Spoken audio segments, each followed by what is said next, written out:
Once you have a steady beat, you can group them into measures.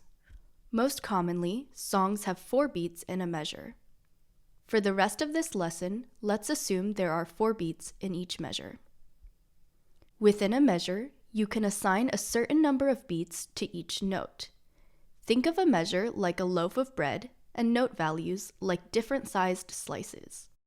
A whole note, like the name implies, is the whole loaf, so it takes up all 4 beats in the measure. If I cut it in half, I get a half note, which is worth 2 beats. If I cut it in half again, I get a quarter note, which is worth 1 beat. What happens if I cut it in half once more? I get an eighth note, which is worth half a beat. So, 1 whole note is worth 2 half notes, is worth 4 quarter notes, is worth 8 eighth notes. Let's listen to these note values in order.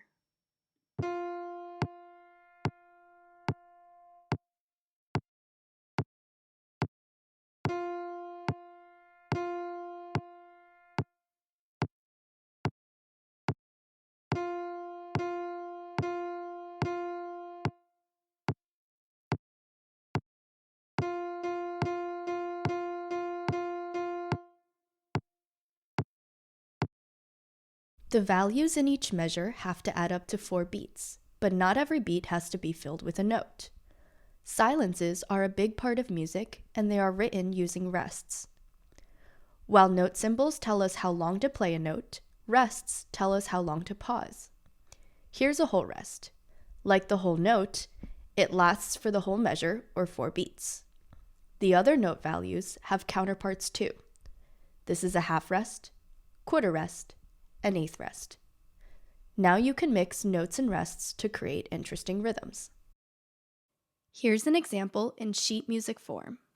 The vertical lines, also known as bar lines, mark the beginning and end of each measure.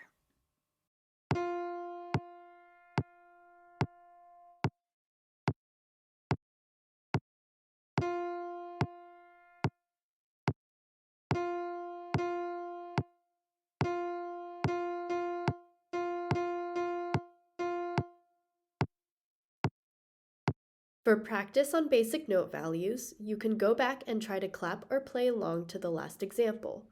Feel free to leave any questions you have in the comments below.